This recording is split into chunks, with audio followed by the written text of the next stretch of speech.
Hello everyone, welcome to future pro education. मी स्वप्नील तांबेकर आपलं स्वागत करत आहे.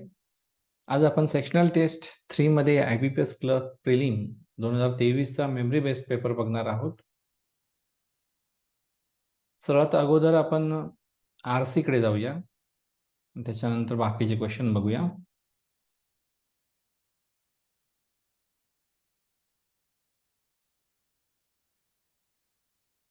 तो RC जो आला होता हा स्टोरी बेस्ड RC या एक्झामला आला होता आणि मी बऱ्याच वेळा लेक्चरमध्ये देखील सांगितलेलं आहे की ज्यावेळी स्टोरी बेस्ड RC येतो त्यावेळी अगदी तो जॅकपॉट लागल्यासारखा असतो, कारण स्टोरी बेस्ड RC समजून घ्यायला इझी असतं. स्टोरी आपल्याला लगेच समजते आणि आन्सर्स देताना जर तुम्हाला स्टोरी परफेक्ट कळली असेल तर परत त्याचा आन्सर स्टोरीमध्ये जाऊन शोधण्याची आवश्यकता फारच क्वचितच आपल्याला लागू शकते. अदरवाईज आपण पॅसेजकडे परत न जाता देखील सगळ्या क्वेश्चनचा आन्सर देऊ शकतो. स्टोरी ह्या इझी असतात, असे काही डिफिकल्ट स्टोरीज नसतात, त्यामुळं शॉर्ट तुम्ही इथं आउट ऑफ आउट स्कोर करू शकता. तर बघूया, पहिल्यांदा आपण स्टोरी काय आहे ती रीड करूया. ऑटो हे नाव आहे. Otto was a young man who lived in a small village in mountains. The village had been suffering from an ancient salt deficiency for generations. The soil was so poor that it couldn't produce crops, and the people were forced to eat tasteless food. They were also weak and sickly, and many of them died young.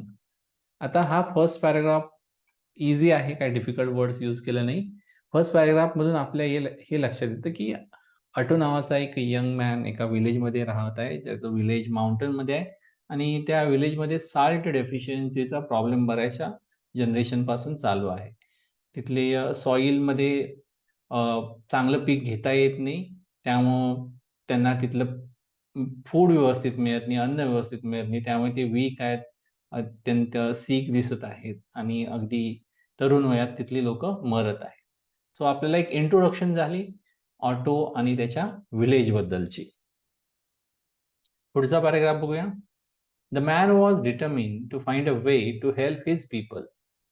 He travel far and wide, seeking out knowledge about salt and how to produce it.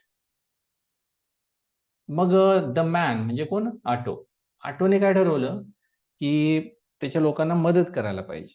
त्यासाठी तो बऱ्याचशा लांब फिरला, बऱ्याच ठिकाणी त्यानं knowledge मिळवलं salt बद्दलचं आणि ते कसं तयार करायचं याचं देखील त्यानं नॉलेज मिळवलं. He met with wise men and scholars and he studied ancient text. He even travel to distant lands where he learn about the salt mines of other culture. So या दरम्यान तो बऱ्याचशा हुशार लोकांना, स्कॉलर्सला भेटला. त्यांना बरेच एन्शियंट टेक्स्ट म्हणजे एन्शियंट पुराणी पुस्तकं वाचली. त्याचप्रमाणे बऱ्याचशा दूरच्या देशापर्यंत गेला. तिथं त्याने साल्ट माइन्स बद्दल बरंचसं शिकला. तो साल्ट माइन्स काय असतात ते. सो इथं या पॅराग्राफमध्ये आपल्याला त्या ऑटोचे काय एफर्ट्स त्याने घेतले, साल्ट बद्दलची माहिती मिळवली, साल्ट माइन्स बद्दलची माहिती मिळवली, हे आपल्याला कळतं. Next paragraph. After many years Otto finally return to his village with the knowledge he had sought.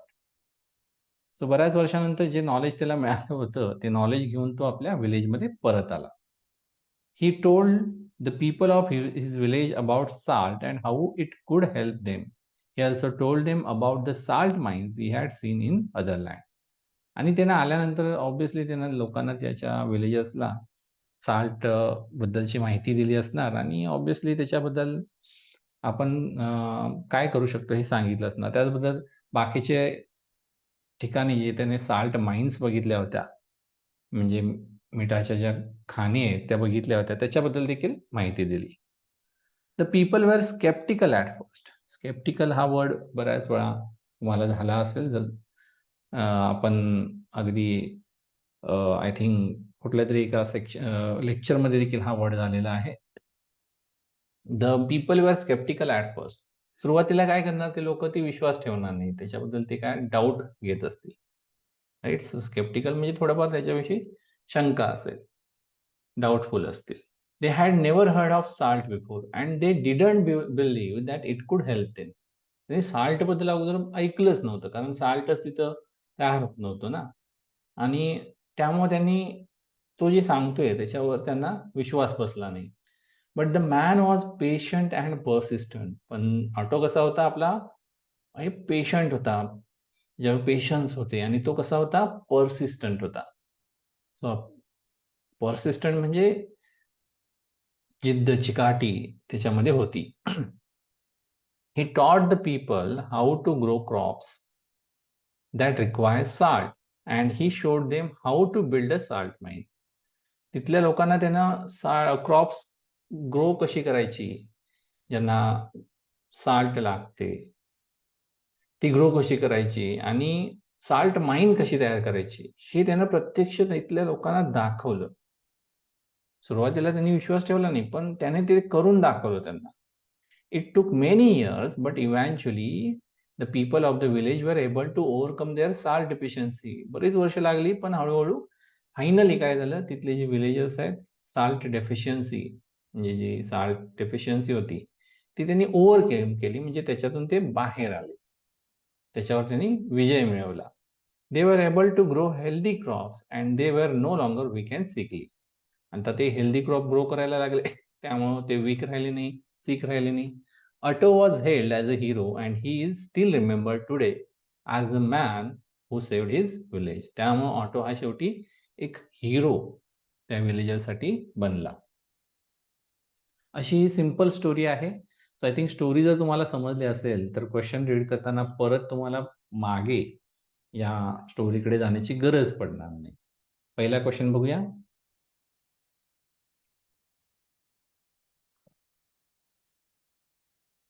What was the main problem faced by the village in the mountains? So main problem आपण पहिल्यांदाच बघितला होता की तिथल्या लोकांना salt deficiency होती, तिथली लोक सिक, वीक होती. फर्स्ट पॅराग्राफ मध्येच आपण रीड केलं होतं. हा त्यांचा मेन प्रॉब्लेम होता, बरोबर.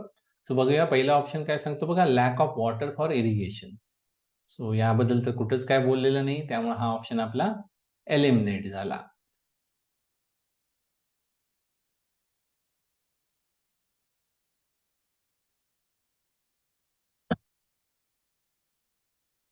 Soil with excessive nutritions causing imbalance in plant growth and quality. Soil बद्दल तर इथं काय बोललेलंच नाही आहे, सॉइलची कशी होती, एक्सेसिव्ह न्यूट्रिएंट्स होते वगैरे, त्याबद्दल काही माहिती दिलेली नाही, त्यामुळे हा ऑप्शन एलिमिनेट झाला.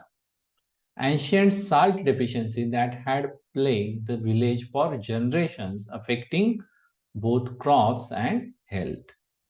Ancient salt deficiency जी जनरेशन पासून चालू झाली होती, त्यामुळं तिथले क्रॉप्सवर त्याचा परिणाम झाला, टेस्टलेस होते, हेल्थवर त्याचा इम्पॅक्ट झाला, वीक आणि सिक लोक व्हायला लागली, राईट. हे इथं मेन्शन केलेलं आहे, त्यामुळे आपलं करेक्ट आन्सर असणार आहे ऑप्शन सी. तसं इन्फरन्स बेस म्हणता येईल, बट स्टोरी बेस असल्यामुळे तुम्हाला काय एवढा इन्फरन्स लावणं अवघड नव्हतं.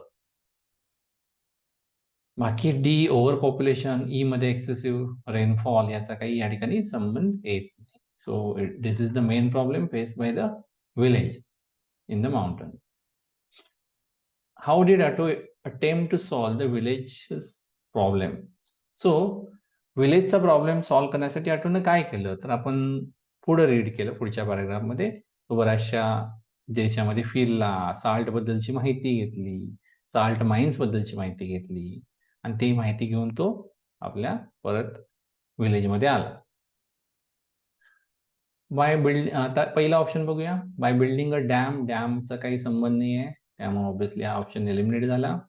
Bye importing crops from other villages, दुसऱ्या विलेजेसमधून क्रॉप इम्पोर्ट केली, हे देखील काय मेन्शन केलं नाही.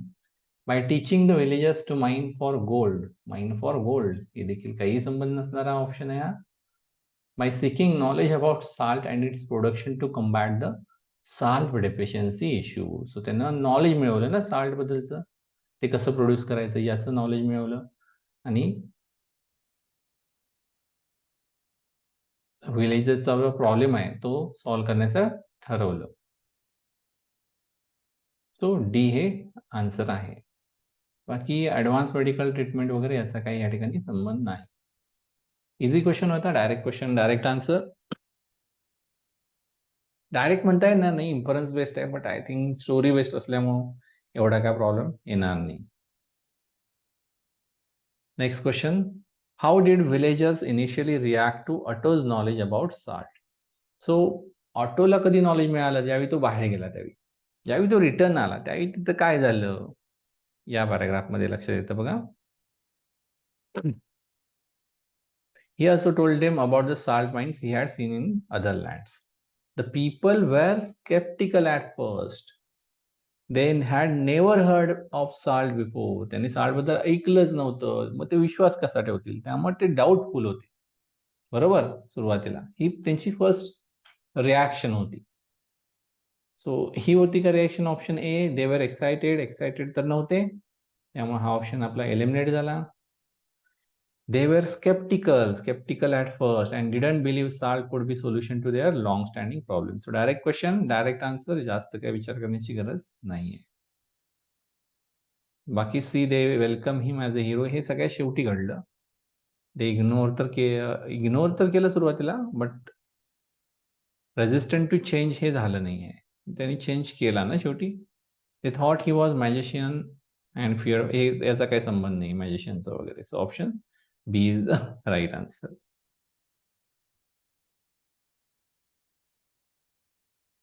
Next question.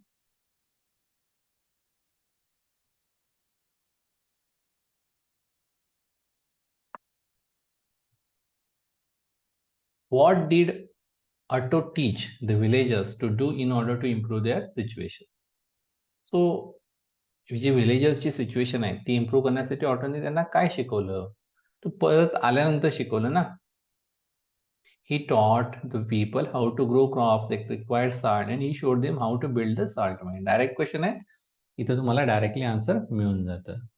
आय थिंक तसं काही अवघड नाही आहे.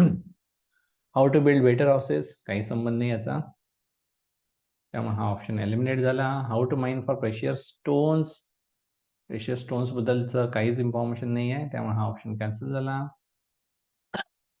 How to grow crop that require salt, just addressing the salt deficiency issue, हे डायरेक्टली या ठिकाणी मेन्शन केलेलं आहे. Next question, how did the village change after implementing Otto's knowledge? So त्याच्यानंतर काय झालं? ऑटोचं जे नॉलेज होतं ते मिळाल्यानंतर it took many years, but eventually the people of the village were able to overcome their salt deficiency. त्यांची salt डेफिशियन्सीवर त्यांनी मात केली. They able to grow healthy crop and they were no longer weak and sickly. So इथं तुम्हाला हे directly लक्षात येतं. पीपल बिकम वीकर तर येणार नाही आहे, हा ऑप्शन कॅन्सल झाला आपला ए. त्याच्यानंतर the villagers started fighting over the salt resource, हे देखील या ठिकाणी मेन्शन नाही, कॅन्सल झालं. The village experience a shortage of water, हे देखील या ठिकाणी मेन्शन नाही, त्यामुळे हा देखील ऑप्शन एलिमिनेट झाला. Soil become more fertile and crops grew well, leading to better health and food security. So हे या ठिकाणी आपण इन्फरन्स लावू शकतो. डायरेक्ट आन्सर बोलणार नाही आपण, बट इन्फरन्स लावणं इतकं काय याच्यावरनं अवघड नाहीये. D is the right answer. Why is Otto remembered in his village? So Otto का केलं? Otto was held as a hero. का? कारण त्यानं त्याच्या विलेजेसमध्ये चेंज घडवून आणला होता ना, साल्ट डेफिशियन्सी दूर करून. सो बघूया. For A option, for introducing new religious practices बद्दल या पॅसेजमध्ये कोणतीही इन्फॉर्मेशन नाही. For discovering a hidden treasure that greatly enrich the villages, याबद्दल देखील काही मेन्शन केलेलं नाही. For teaching them advance medical treatments that improve their wellbeing, medical ट्रीटमेंटबद्दल त्यांना माहिती दिली का? नाही ना, कुठल्याही मेडिकल ट्रीटमेंटबद्दल माहिती दिली नाही. For finding way to address their salt deficiency leading to improved living condition, हे याचं मेन आयडिया ह्या स्टोरीची ही आहे, मेन थीम ही आहे. बरोबर. बाकी E for leading villages defense against इन्व्हेडर्सला या ठिकाणी कुठलंही काही मेन्शन केलेलं नाही. So option D is the right answer. 77 synonym आपल्याला फाइंड करायचा आहे पर्सिस्टंट. आपण पर्सिस्टंट म्हणजे काय राहायला पाहिजे? पर्सिस्टंट मगाशीच मी सांगितले जिद्द, चिकाटी. टेम्पररी काही संबंध नाही. फ्लिटिंग म्हणजे हा वर्ड झालाय बघा आपल्याला RC मध्ये. फ्लिटिंग आय थिंक क्लोज टेस्टमध्ये झालाय. Birds were flitting among flowers. So जलद गतीने जाणे किंवा फ्लिटिंग उडणे असं देखील मिनिंग होतं. त्याचा या ठिकाणी काही संबंध नाही. अनसर्टन अनिश्चितता. रॅन्डमली एखादी रॅन्डम ऑर्डरमध्ये करणे. Picking a card from a pack of card randomly, यामधला हा रॅन्डम. सो राहिला कुठला? रिझोलेट. वर्ड लक्षात ठेवा, इम्पॉर्टंट आहे. Persistent, resolute both are important words. ओव्हरकमला सिमिलर वर्ड आपल्याला शोधायचा आहे. सो ओव्हरकमसाठी सिमिलर वर्ड कुठला आहे? Villagers were able to overcome their salt deficiency. Salt deficiency वर त्यांनी थोडक्यात मात केली. मात करणे या अर्थानं सरेंडर येणार का? सरेंडर त्याच्या अपोजिट झाला. कॉम्प्लिकेटचा काही संबंध नाही. एखादी गोष्ट कॉम्प्लिकेट करणे, मेंटेन करण्याचा काही संबंध नाही. रिट्रीट म्हणजे माघार घेणे, याचा देखील काही संबंध नाही. कॉन्कर म्हणजे मात करणे, विजय मिळवणे. सो या ठिकाणी ओव्हरकमला येणार conquer. Villagers able to conquer their salt deficiency. Antonym बघायचं आपल्याला स्केप्टिकलला. स्केप्टिकलला अँटोनिम स्केप्टिकल मगाशीच मी सांगितले लोकांच्या मनामध्ये ज्याच्याविषयी डाऊट होता, शंका होती. तर त्याच्या अँटोनिम काय असणार? डाऊटच्या अपोजिट. त्याच्यावर विश्वास होता. विश्वास होता या अर्थानं कॉशियस येणार का? नाही. डाऊट होता हे सिमिलर झालं. हेजिटंट हा वर्ड आपल्याला झालेला आहे, नाखुश असणे. ॲप्रेहेन्सिव्ह हा देखील वर्ड आपल्याला झालेला आहे, भीती वाटणे एखाद्या गोष्टीबद्दल. सो ऑब्व्हियसली काय येणार? ट्रस्टिंग हा याच्याबरोबर अपोजिट येणार. सो असं हे इझी पॅसेज होता. आय थिंक इथं हा आउट ऑफ आउट तुम्हाला पाडायला पाहिजे होते. So let's go to other questions.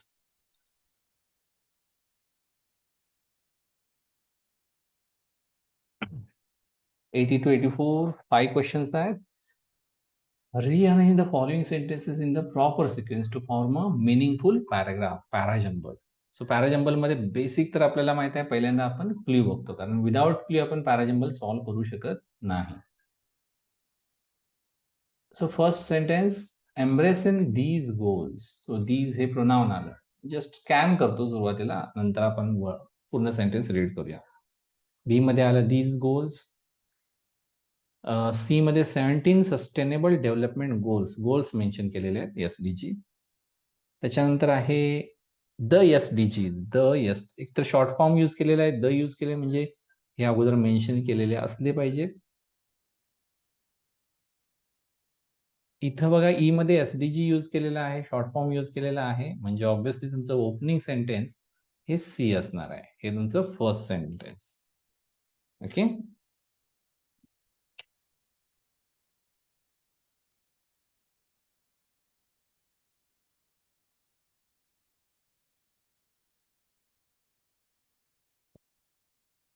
हे झालं तुमचं फर्स्ट सेंटेन्स. त्याच्यानंतर सस्टेनेबल डेव्हलपमेंट गोल्स बद्दल बोलत आहे, हा पॅराग्राफ आहे, एवढं तुमच्या लक्षात आलं. आता यामध्ये फर्स्ट सेंटेन्स तुम्हाला सापडलं. यामध्ये दीज गोल्स आहेत, इथं द SDGs आहे, इथं देखील SDG मेन्शन केलेलं आहे. सो सीच्या नंतर कुठलं सेंटेन्स असू शकेल? या गोल्स बद्दल आता थोडीफार इन्फॉर्मेशन देणार.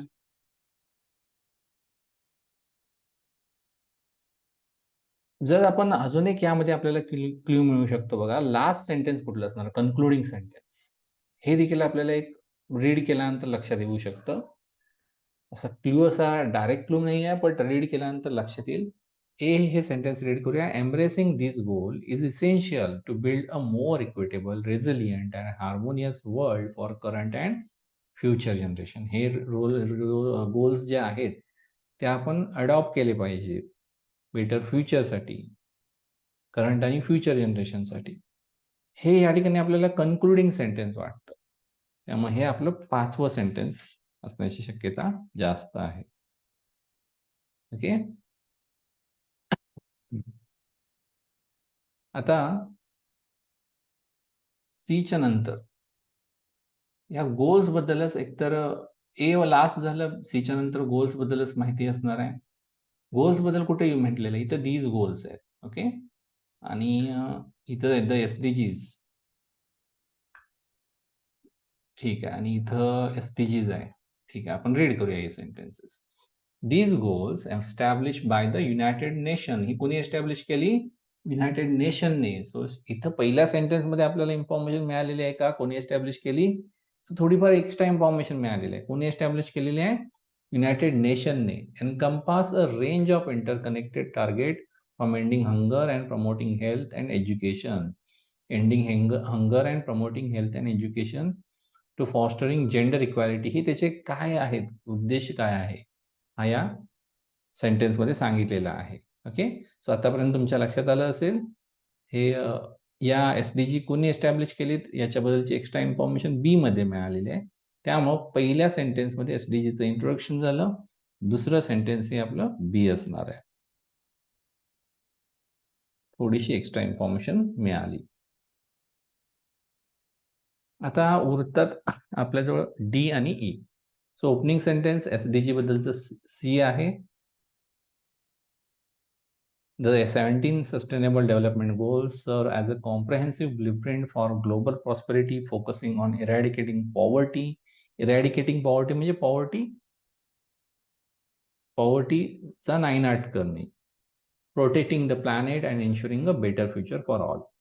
These goals, established by the United Nations, encompass a range of interconnected targets. So उद्देश काय आहे हे बी मध्ये कळलं. त्याच्यानंतर डी असणार की ई एवढंच आपल्याला डिसाईड करायचं आहे. डी मध्ये काय सांगितलंय बघा. The SDGs strive to tackle pressing challenges such as climate change, inequality and social justice. SDG कुठले प्रॉब्लेम सॉल्व्ह करणार आहे हे डी मध्ये सांगितलेलं आहे. ई मध्ये काय सांगितले बघा. By uniting nations, organizations and individuals in collective effort, the SDGs envision a world where economic growth is balanced with environmental conservation, social equity and responsible consumption. आता हे कसं करणार हे ई मध्ये सांगितलेलं आहे. सो डी मध्ये कोणते प्रॉब्लेम या ठिकाणी सॉल्व्ह करणार आहे हे सांगितलेलं आहे आणि ते कसं करणार हे ई मध्ये सांगितलंय. त्यामुळे आपला DE हा एक सिक्वेन्स मिळतो. सो फर्स्ट सी, सेकंड बी, थर्ड आपला डी असणार आहे आणि चौथा हा ई असणार. ओके. सो आपला सिक्वेन्स लक्षात आला का तुमच्या? पहिला सी, त्याच्यानंतर बी, त्याच्यानंतर डी, त्याच्यानंतर 3 चौथा ई आणि त्याच्यानंतर ए. सॉरी इथे मला फोर्थ लिहायचं होतं. CBDEA हा आपला फायनल सिक्वेन्स झाला. सो आय थिंक थोडंसं यामध्ये ओपनिंग आणि लास्ट सेंटेन्स शोधणं सोपं होतं. मधले सेंटेन्स थोडेसे कन्फ्युजिंग तुम्हाला वाटू शकतात कारण पूर्ण सेंटेन्स रीड केल्याशिवाय तुम्ही आन्सर देऊ शकत नाही. पण आय थिंक जरी कन्फ्युजन असेल तरी तुम्ही फर्स्ट आणि लास्ट वाला काढून जरी बाकीचे स्किप केले तरी चाललं असतं. सो क्वेश्चन बघूया याच्यावरचे. Which of the following should be the third sentence after rearrangement. So obviously question तुम्ही बाकीचे टॅकल करू शकता. Third sentence, fourth sentence, second sentence कुठलं आहे ते तुम्ही बघा आणि आन्सर काय असेल ते चेक करा. First sentence. क्वेश्चन तर ट्रॅडिशनल आहे. Next, in each of the question given below, 4 words are given in bold. 4 word दिले बोल्ड मध्ये, 3 4. these four words may or may not be in their correct position. Position यांची correct असेलच असं नाही. This sentence is then followed by options which with the correct combination of word that should replace each other. Replace each other म्हणजे word swap आहे. In order to make the sentence grammatically and contextually correct. And the correct combination of the word that replace each other. If the sentence is correct as it is, then select E. म्हणजे no correction required हे answer असणार. So word swap आहे. थोडक्यात तुम्हाला check करायचं आहे की हा ABCD हे जे 4 वर्ड्स आहेत बोल्ड केलेले करेक्टली यूज केलेत का? नसेल तर ते कुठल्यासोबत तुम्ही इंटरचेंज करू शकता किंवा स्वॅप करू शकता. इंटरचेंज म्हणजे जर तुमचं AB इंटरचेंज म्हणजे तुमचा हा सपोज तुम्ही AD ऑप्शन बघितला. याचा अर्थ काय? A आणि D तुम्ही इंटरचेंज करा. D Aच्या ठिकाणी टाका, A हा Dच्या ठिकाणी टाका. स्पूल हा हाऊसच्या ठिकाणी जाणार, हाऊस हा स्पूलच्या ठिकाणी येणार. असा word swap question type. A large house of wire. Read केल्या लक्षात येतं, पुढचं रीड करण्याची गरजच नाही. लार्ज हाऊस ऑफ वायर तर येणार नाही, म्हणजे ए तर आपला इंटरचेंज करणं गरजेचं आहे. ए कोणासोबत इंटरचेंज करणार? ऑप्शन मध्ये आपण जर बघितलं BC कॅन्सल झाला, AD किंवा AC दोनच ऑप्शन दिसत आहेत. A large spool of wire आणि इथं येणार house. From one end of the house to the other. One end of the house to the other हे देखील करेक्ट आहे. अँड स्पूल ऑफ वायर हे देखील करेक्ट आहे. स्पूल ऑफ वायर म्हणजे वायरचं असा जो गोल गोल वेटोळे घातलेला असतो ना, रोल म्हणतो, रोल, त्याला म्हणायचं spool of wire. So AD तर डेफिनेटली या ठिकाणी इंटरचेंज होणार. A spool of wire will be needed 2 plus V1 येतं 2 plus infinitive ज्याला म्हणतो आपण to run the cable line from one end of the house to the other. Correct आहे. Run आणि केबल. सो AD फक्त interchange करायचं आहे. Answer येणार option A. 86. The GST Council needs to meet more often and turn its to-do list into a must-do list expeditiously. The GST Council needs to meet. So या ठिकाणी needs correctly use केलेला आहे. GST काउन्सिलसाठी needs correctly use केलेला आहे. 2 plus V1 to turn to meet. Council काय करायचे आहे? They need to meet, right? They need to meet. So A पण करेक्ट यूज केलेला आहे. More often, they need to meet more often हे देखील करेक्ट यूज केले. सो ABC करेक्टली असेल तर पुढचं Dचं चेक करण्याची गरज नाही. आन्सर काय असणार आहे? No interchange required. कारण वर्ड स्वॅप करण्यासाठी ऍटलिस्ट 2 तुम्हाला ऑप्शन इंटरचेंज करण्याची गरज असते. A grand procession. Procession word आपल्याला झालेला आहे. प्रोसेशन म्हणजे आय थिंक फर्स्ट लेक्चरलाच तुमच्या झाला असणार. प्रोसेशन म्हणजे मिरवणूक, यात्रा. The grand procession streets through the road of the festive city. So read केल्या लक्षात येतं काहीतरी चुकीचं आपण रीड केलंय, मिनिंग आपल्याला लक्षात येत नाहीये. अ ग्रँड प्रोसेशन. प्रोसेशन कसं असू शकतं? ग्रँड असू शकतं, बरोबर. थ्रू द काय असणार? Festive through the, roll through the. So या ठिकाणी रोल थ्रू या ठिकाणी एक फ्रेज आहे, roll through.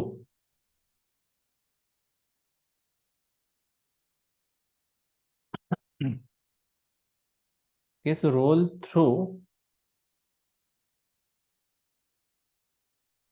The streets of the festive city. Roll through the streets of the festive city म्हणजे त्या रोडवरून ती मिरवणूक ग्रँड प्रोसेशन निघाली होती. सो या ठिकाणी BC फक्त इंटरचेंज करण्याची गरज आहे. ग्रँड प्रोसेशन, मिरवणूक कशी असते? ग्रँड असते. सो BC ओनली इंटरचेंज करायचं आहे. 88. As the boy walked into his favorite teacher's classroom, he realized that it was a class to have his best friend in the same perk with him. As the boy walked into his favorite teacher's classroom, so walk correctly use केलेला आहे. He realized, what he realized हे देखील correctly use केले. So AB जर correctly use केले असतील तर हा ऑप्शन तुमचा eliminate होणार. हा ऑप्शन eliminate होणार. हा ऑप्शन तुमचा eliminate होणार. राहिला काय? CD. चेक करूया. That it was a perk to have his best friend in the same class with him. CD interchange करण्याची गरज आहे. सो आन्सर काय येणार? Option D, CD. अनरॅव्हलिंग हा देखील वर्ड आपल्याला झालेला आहे क्लासरूम मध्ये. Unravelling the fishing line wrapped tightly around the spool. Spool मग अशी आपण समजून मिनिंग बघितलेलं आहे.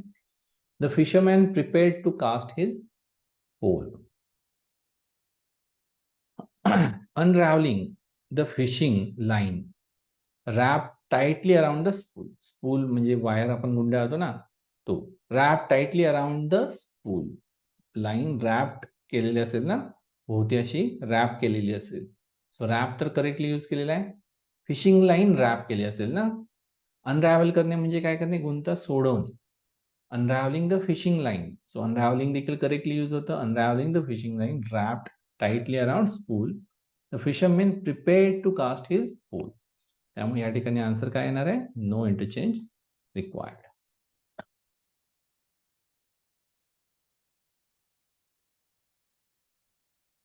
Okay, next. Each of the following questions give a sentence which has been divided into 4 parts which might not be in their correct order of narrative. The sentence is then followed by 5 options, one of which gives the sequence of the rearranged part to make the sentence meaningful. You must choose the option which gives the correct sequence. So या ठिकाणी काय केलं? एक sentence 4 भागामध्ये divide केलेला आहे आणि ते 4 भाग जंबल करून दिलेला आहे. सो त्यांचा सिक्वेन्स काय असू शकेल ह्या 4 भागाचा? हा तुमचा A झाला, हा तुमचा B झाला, हा तुमचा C झाला. यांचा सिक्वेन्स काय असेल हा आपल्याला शोधायचा आहे. सो पहिल्यांदा आपली ऑब्वियस स्ट्रॅटेजी पहिल्यांदा रीड करा. समजलं तर ठीक आहे, नाही समजलं तर तुम्हाला चेंज करण्याची सिक्वेन्स गरज आहे.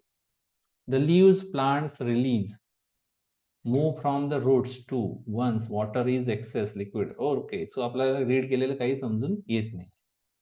सो क्ल्यू बघूया. क्ल्यू तुम्हाला बघा, हे जे पार्ट्स असतात, हे जे पार्ट्स केलेले आहेत, ह्या पार्टच्या इथे शेवटी किंवा सुरुवातीला क्ल्यू भरपूर मिळतात. इथं म्हणा, हा इथं म्हणा, इथं म्हणा, इथं तुम्हाला क्ल्यू मिळू शकतात. सो यामध्ये कुठं तुम्हाला क्ल्यू मिळतो? Move from the roots to. Roots to, move from the roots. Roots पासून कुठं मूव करतं? टू वन्स तर येणार नाही, टू एक्सेस लिक्विड येणार नाही. Move from the roots to the leaves. Roots कडून कुठं मूव करतं?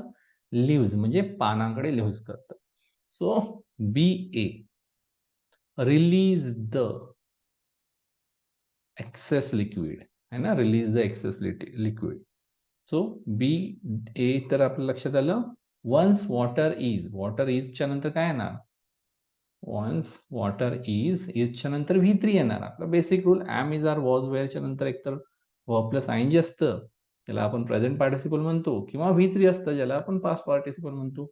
बेसिक रूल मी बऱ्याच वेळा सांगून झालेला आहे. सो इजच्या नंतर काय येणार? मूव्ड. सो CBA एकाच ठिकाणी दिसतं तुम्हाला. हा तुमचा करेक्ट आन्सर आहे.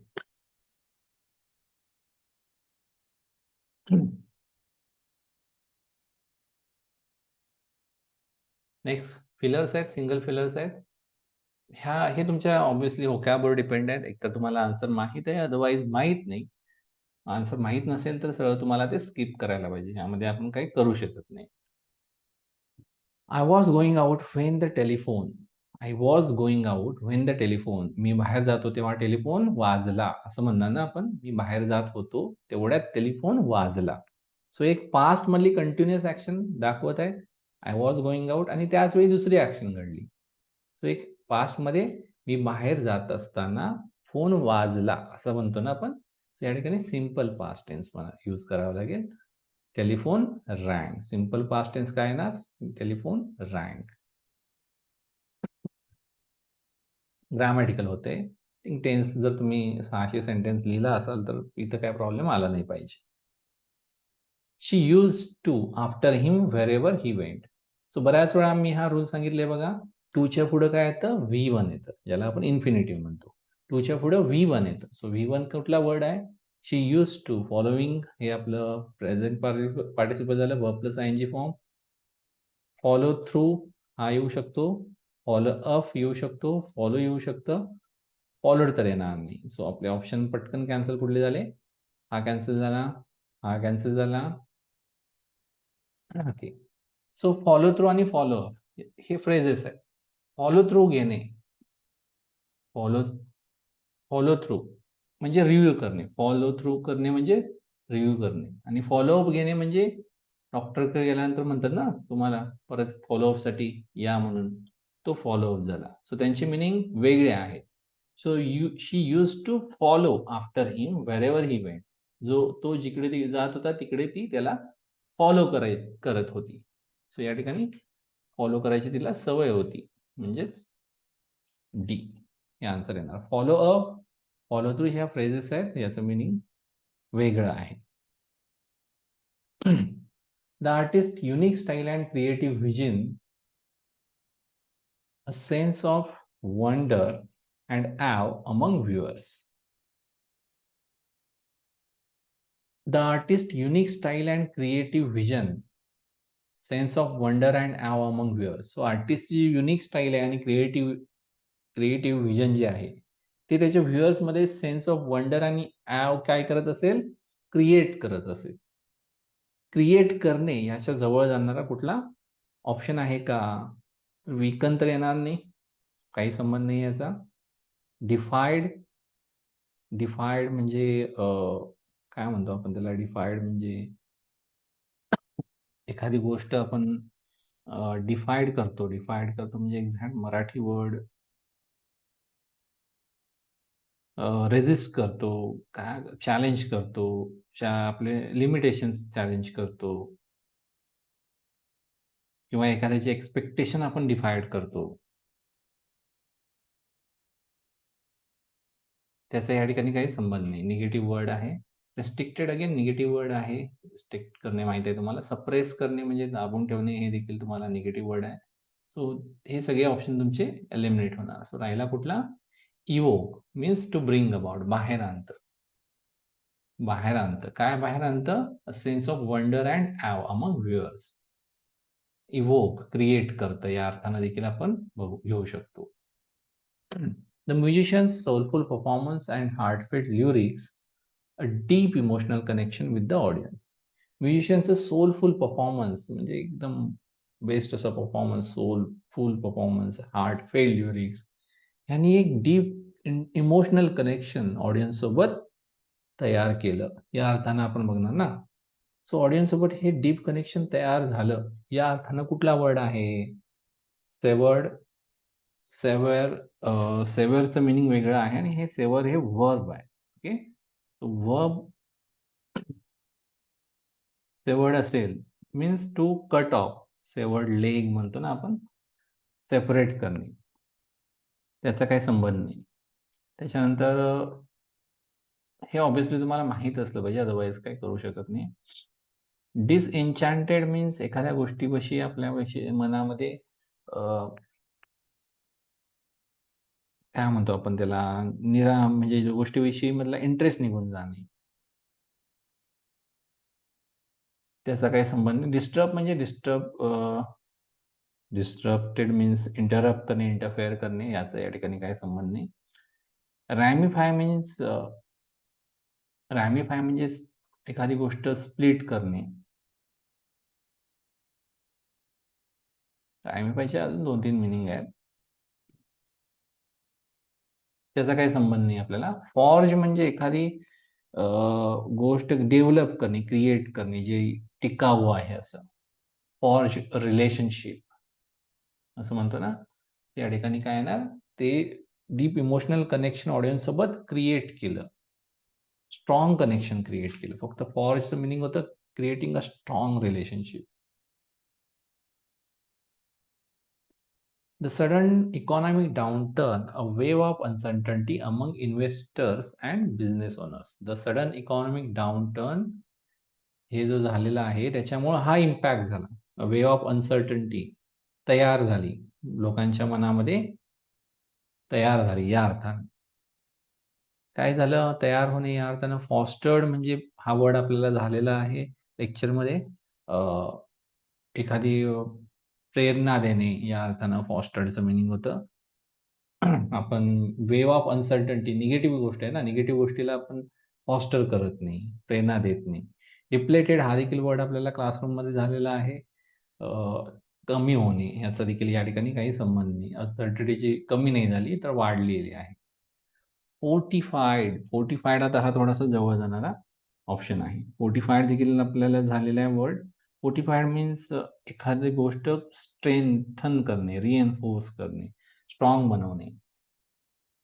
स्ट्रॉंग बनवली काय? अ वे ऑफ अनसर्टन्टी. ओके, हा असू शकतो. हा आपण होल्डवर ठेवूया.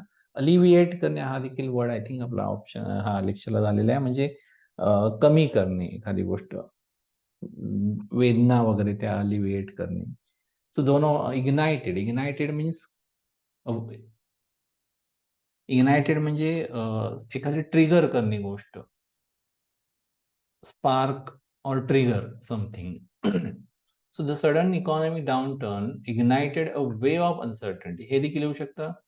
Fortified means to make a strong, strengthen or something. आता फोर्टिफाईड हा वे ऑफ अनसर्टन्टीसाठी यूज होईल का?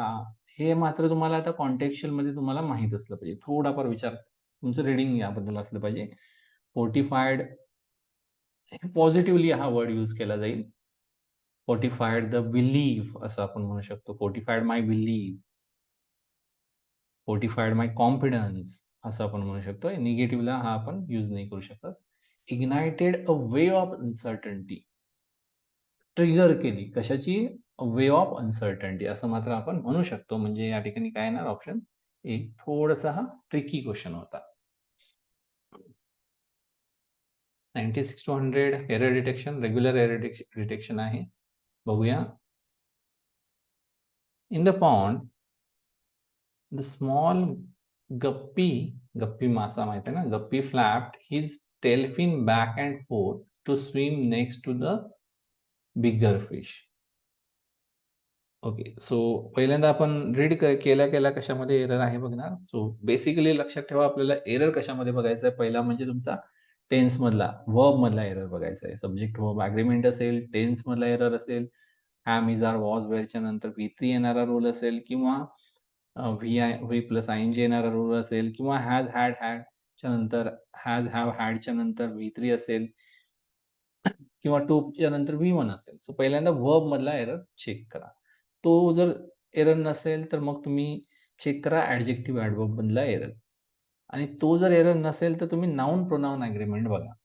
नाउन प्रोनाउन ॲग्रीमेंटमध्ये जर एरर नसेल तर मग तुमच्या रीडिंगवर प्रपोजिशनचे एरर, कंजंक्शनचे एरर रीडिंग स्किलवर तुम्ही काढू शकता. Otherwise no error. Okay, so पहिल्यांदा आपण वर्ब बघूया.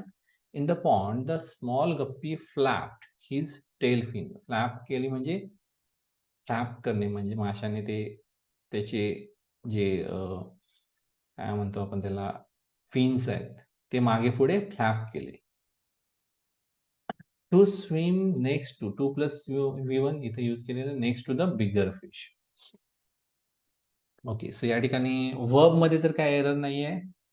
त्याच्यानंतर आपण बघूया ॲडजेक्टिव्ह मधला एरर. ॲडजेक्टिव्ह इथं कुठे दिसतंय का? फ्लॅपच्या अगोदर ॲडजेक्टिव्ह नाही आहे, स्विमच्या अगोदर नाही आहे, ॲडजेक्टिव्ह तर नाहीच. ॲडजेक्टिव्ह ॲडव्हर्ब या ठिकाणी नाही आहे. सॉरी, ॲडजेक्टिव्ह आहे या ठिकाणी बट ॲडव्हर्ब नाही आहे. So small fish, small correct आहे. आता बघूया प्रोनाउन वाला error. In the pond the small guppy fish, his use केले ना. हीज कोणासाठी यूज केलेलं आहे? तर गप्पी फिश साठी.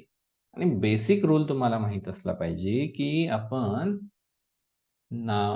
Pronoun should agree with its antecedent.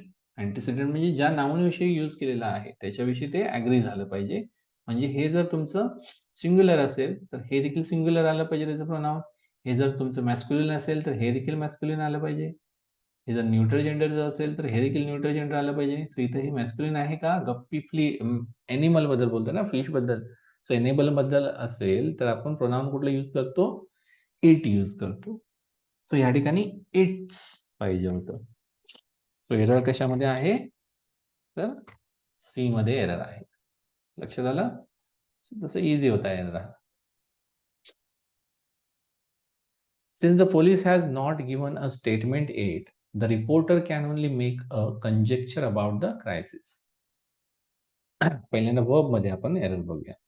Since the police has, so basic ज्यांनी माझे ग्रामरचे व्हिडिओज बघितलेले आहेत त्यांना माहित आहे पोलीस कंपल्सरी आपण काय घेतो, प्लुरल मध्ये घेतो. सो पोलीस हॅज असत नाही, पोलीस हॅव असतं. पुढचं तुम्हाला रीड करण्याची गरज देखील नाही. सो ए मध्ये एरर आहे. 98 an ऑक्युलिस्ट म्हणजे डोळ्याविषयी ज्याचे नॉलेज असतं, डोळ्यांचा डॉक्टर थोडक्यात. An oculist is a medical professional who specializes in diseases associated for the eyes. So पहिल्यांदा verb मध्ये बघूया. An oculist is a medical professional. Is a medical professional who specializes. Is तर correctly use केलेला आहे. Who specializes. Medical professional म्हटले ना, third person singular, स्पेशलायझेस. So इथं वर्बला yes लावलं, हे करेक्ट आहे. इन डिसीजेस असोसिएटेड, सो या ठिकाणी ॲडवर्ब ॲडजेक्टिव्हचा एरर काय दिसून येत नाहीये. राहिला काय आता प्रपोजिशनचा एरर. असोसिएटेड विथ द आयज. असोसिएटेड फॉर असत नाही, असोसिएटच्या पुढे कुठलं येतं, असोसिएट विथ समथिंग. असोसिएटच्या नंतर काय येतं, असोसिएट विथ, हे प्रपोजिशन येतं. सो या ठिकाणी विथ पाहिजे होतं. ऑब्विसली रिडिंगनेच करणार आहे तुम्हाला, यासाठी काही ग्रामर रूल्स रट्टा मारण्याची गरज नाही. 99 the investor sold all of his stocks after having a premonition about the market crashes. So पहिल्यांदा बघूया verbs. The investor sold all his stocks. Sold correctly use केलं, yes.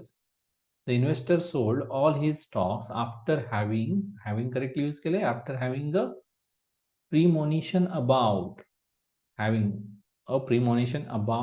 correctly use केलेला आहे. about the market crashes हे verb झालं ना. About हे verb म्हणून यायचं नाही, मार्केट क्रॅश म्हणून यूज करायचं या ठिकाणी. अबाउट द मार्केट क्रॅशेस असणार नाही या ठिकाणी. अबाउट द मार्केट क्रॅशिंग, जे क्रॅशिंग होत आहे सध्या, त्यावेळी त्याने ते सेल केले. सो इथे ना क्रॅश किंवा क्रॅशिंग हा यामध्ये एरर आहे.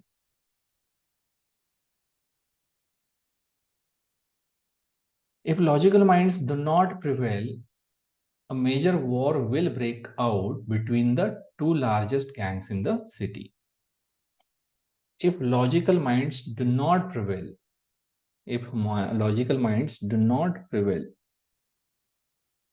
so या ठिकाणी पहिल्यांदा वर्ब बघूया. डू, प्रिवेल, डू यूज केलं त्यामुळे V1 इथं आलेला आहे. Do not prevail, major war will plus break out,